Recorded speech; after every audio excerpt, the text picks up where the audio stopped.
Hello everyone. Today we are going to study about motion of a vehicle on a level circular road.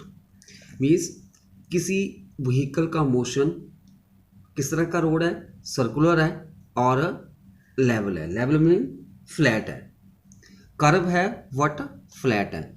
मतलब वो banked नहीं है. Banked होता है मतलब एक तरफ से जो है, जो आउटर साइड होगी रोड की वो रेज्ड अपवर्ड होगी और जो इनवर्ड होगी वो डाउनवर्ड डायरेक्शन में होगी.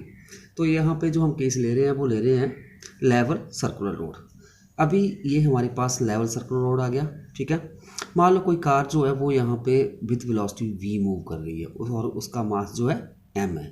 तो जब कोई बॉडी सर्कुलर पाथ में मूव करती है तो उसके ऊपर एक सेंटर की तरफ फोर्स एक्ट करती है और वो किस तरह की होती है, सेंट्रीपिटल फोर्स. और वो किसके बराबर होती है, F is equal to M B square upon R. So यहाँ पे जब कार जो है फ्लैट रोड के ऊपर है तो उसके ऊपर दो फोर्सेस एक्ट करेंगी. एक फोर्स तो हमारे पास आ गई वेट के कारण डाउनवर्ड डायरेक्शन में mg और उसके अपोजिट नॉर्मल डायरेक्शन फोर्स. और जो सेंट्रीपिटल फोर्स जो है वो towards the centre of circular path act करेगी. सो इसको हम इस तरह से लिख सकते हैं, consider a car of mass m moving with constant velocity या speed v on a flat horizontal circular road of radius r. So various forces act on the car is, जो कार के ऊपर जो वेरियस फोर्सेस एक्ट करेंगी वो हमारे पास आ जाएंगी. First word जो है द वेट, जो वेट के कारण फोर्स लगेगी डाउनवर्ड डायरेक्शन में वो हमारे पास आ जाएगी W is equal to m g. और उसके अपोजिट एक नॉर्मल डायरेक्शन फोर्स लगेगी. सो दूसरी कौन सी फोर्स होगी, the normal reaction R. Third जो है फ्रिक्शनल फोर्स होगी, फोर्स ऑफ फ्रिक्शन किसके बीच में, रोड और टायर के बीच में. So since the car is not accelerated in the vertically upward direction, जो कार जो है वो वर्टिकली अपवर्ड डायरेक्शन में एक्सेलरेट नहीं कर रही है. So net force acting on the car in the vertically upward direction is 0. जो नेट फोर्स लगेगी कार के ऊपर इन द अपवर्ड डायरेक्शन वो 0 हो जाएगी. सो अपवर्ड डायरेक्शन में जो नेट फोर्स लगेगी, एक तो नॉर्मल डायरेक्शन लग रही है अपवर्ड डायरेक्शन में और उसके अपवर्ड फोर्स लग रही है वेट के कारण mg. तो नेट फोर्स मतलब r minus m g is equal to 0 हो जाएगा. जो नेट फोर्स आएगी, net force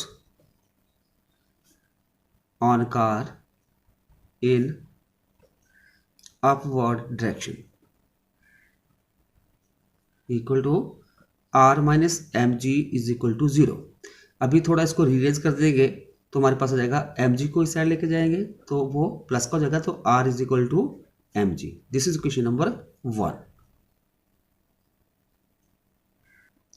since car is moving in a circular path having radius r, so it requires centripetal force Fc is equal to mv square upon r. The centripetal force must be provided by the force of friction between the tires and the car. क्योंकि जो car जो है circular path में move कर रही है तो उसको कौन सी फोर्स चाहिए, सेंट्रीपिटल फोर्स चाहिए. क्योंकि हम जानते हैं कि जब कोई बॉडी सर्कुलर पाथ में मूव करती है तो उसके लिए सेंट्रीपिटल फोर्स की आवश्यकता पड़ती है. और जो सेंट्रीपिटल फोर्स है वो उसको कहाँ से मिलेगी, जो रोड और टायर जो है कार के उनके बीच जो फोर्स ऑफ फ्रिक्शन है. सो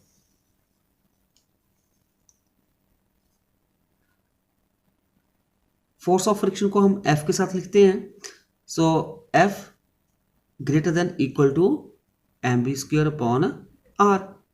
F जो जाएगा this is the force of friction और M जो मास ऑफ कार, V जो है velocity of car over r जो रेडियस ऑफ सर्कुलर पाथ. तो m B square upon r क्या हो गया, सेंट्रीपिटल फोर्स. और हम जानते हैं कि जो coefficient of static friction mu S क्या होता है, force of friction over normal direction, means mu S is equal to F over are.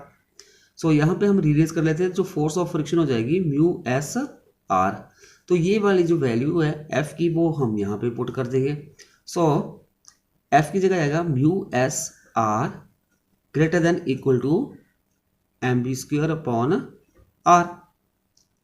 अभी जो हमारे पास r की वैल्यू है, जो r की वैल्यू है इक्वेशन 1 से हम यहाँ पे मान लो ये इक्वेशन 2 है, so use equation 1 in equation 2 we get, value भर देंगे तो हमारे पास क्या जाएगा mu S M G, R की जगह हमने क्या भर दिया एम जी भर दिया, greater than equal to mv² upon r।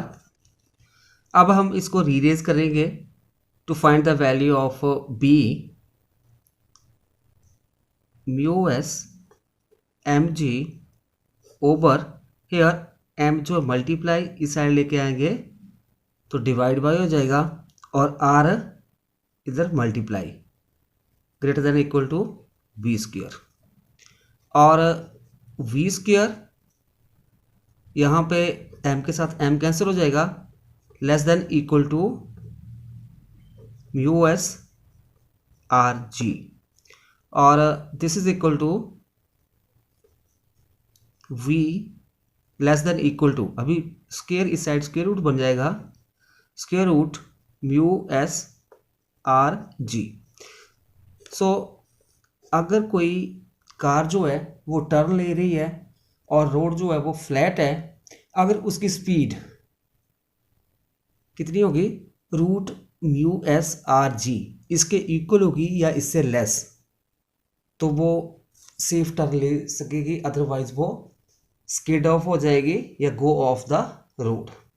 The car can negotiate the flat circular path with a maximum speed square root of mu s r g if the speed of the car exceed by this speed, then the force of friction is not sufficient to provide the necessary centrifugal force required by the car to negotiate the curved road, hence the car will skid and go off the road।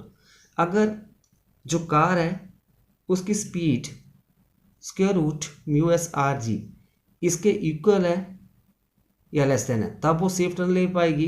अगर इससे उसकी ज़्यादा हो जाती है speed तो क्या होगा, जो फोर्स ऑफ फ्रिक्शन होगी टायर और रोड के बीच में वो सफिशेंट नहीं होगी, जिसके कारण कि कार को किसी सर्कुलर रोड में मूव करने के लिए सेंट्रीपिटल फोर्स चाहिए, उतनी वो फोर्स प्रोवाइड नहीं करवा पाएगी, force of friction to the car, जिसके कारण क्या होगा वो कार जो है स्किड ऑफ हो जाएगी या रोड से बाहर चली जाएगी।